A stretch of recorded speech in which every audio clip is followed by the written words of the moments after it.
And so all of a sudden I said, you know what? I like masonry, the idea of it being a block, rebar, and grout and mortars, composite, but it's labor intensive. So I kind of reinvented it.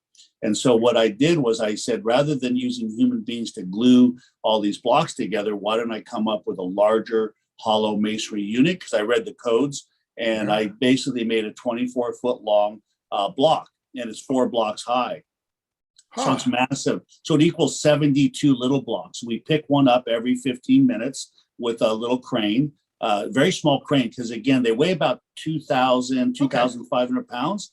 Now that's heavy for a human being, but the tilt ups are using 200 ton cranes versus, and so that, you're very used to that. Yeah. So it sounds weird, but I always tell people I'm like the Goldilocks of concrete walls, because tilt up's just too big and it's for massive structures. You couldn't do a 7-Eleven or a little basement. And then cinder block is too small because you couldn't do an Amazon. So you could do a 7-Eleven or a Costco, even though it's a little slow. You could definitely do a little building, and that's what they do. That they're still doing 1 billion blocks a year in the United States and Canada. 750 foot by, I think, was 1,000 feet. So it's about 750,000 square foot distribution building with 42-foot walls. They were using tilt up. It's right around where our plant is. And I made a presentation, asked them all about how I do tilt up. So I asked them how they do it, what they budgeted. They said it takes us 4 or 5 months to build the walls ready for the roof. And I said, you guys have to do a casting slab. So when you're doing tilt up, you need to do a slab to pour your walls on. And so if you're doing a warehouse, what they do is they pour the slab for the warehouse and they utilize it for your casting surface. Oh, that makes sense. Yes, and it's very efficient. I mean, as at this point, it's always been a very efficient way. So then Amazon, you pour your slabs, you basically looks like driveways. You're pouring edge forms, you put your rebar, you pour them and use a huge, massive crane, and you hope it doesn't crack or disconnect. You tilt these panels up, you can Google it, and very low tech, but it's using brute strength to put these panels up. And then these are just gravity. It's like a house of cards. There's no connection to the footing because it's a slab. So they do weld them together, but their welds are pretty tough to make. And they have to for seismic to a certain degree, but their issues with tilt up is connections. And then you have masonry, which is little tiny blocks, and you're interlacing the rebar into the blocks out of the footing. So they're very connected. They're very good for connections. So with tilt up, we tell people you can only do one panel.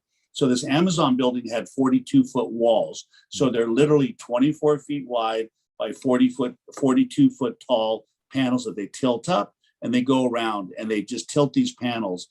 And I think they had 150 panels. You could take, it's 3,500 linear feet divided by 24. And it ended up being, so that was their model. They pour in the slab.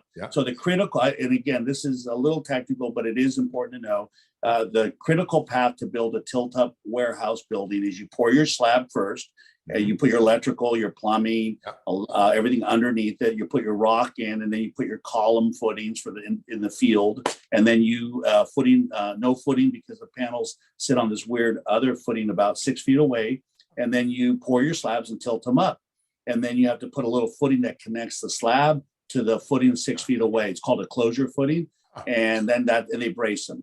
And then masonry basically puts a footing, a strip footing. It's like 4 feet wide, a couple feet deep. They don't need a slab because they work off of scaffolding. And the workers do a perimeter scaffolding and they build the walls. And that's that system. So I'm always a hybrid innovator. So I took the two. And what we do is so that was a 5-month process with a casting slab. I said, look, I can do these walls. It's 3,500 linear feet. I think it was 150 panels, and I think it was 16 panels high. So it came out to roughly 2,500 blocks. And I go, normally we put about 10 crews out there, and they do about 500 blocks a day because each crew can do about 50 blocks a day. So I could build your building in 5 days. Wow. 5 days. I mean, that's just kind of insanity. I said, in real life, there's some grouting guys because they're hollow. And so we lace the rebar and we squirt mortar in, but you have these crews kind of following behind. So I said, you can do this walls in 1 month. I go, that's like easy to do in 1 month. And I go, technically you could run a night shift because it's industrial building, it's a Sure. factory product. So I could technically, I mean, you could build this wall in 3 or 4 days. That's how crazy it is, how fast you can assemble walls. So I said, real world, you're going to do this in about a month. And they said, okay, well, that's pretty bitching. You're saving us 3-4 months versus the tilt up. And then I started talking about the slab. I said, look, we don't need a casting slab. We just need a footing around the edges. It's called a strip footing. And then the center can be, you guys can work on the center with your electrical, your plumbing, and your column footings and your gravel, your base rock, ready for a slab. And I said, I'm a concrete guy. So when you do those slabs and they cast on them, and then the Amazon comes out with the robot forklifts, they need very flat slabs. They can't be chipped or wavy.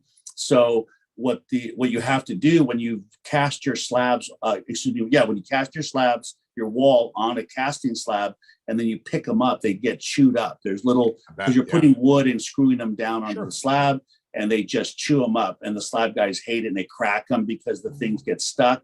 And they want to make them thin, but they have to make them thicker than they need to be because they're taking load of all the stuff activity.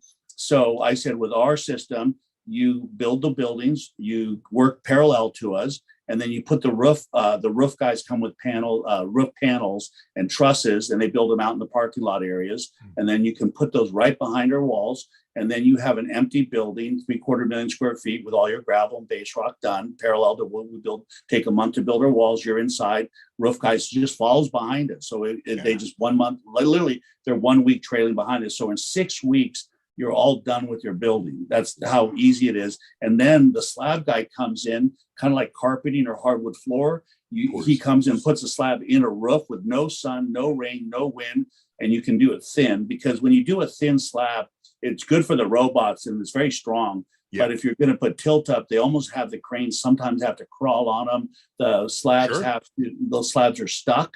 So they use a bond breaker. That's again another thing.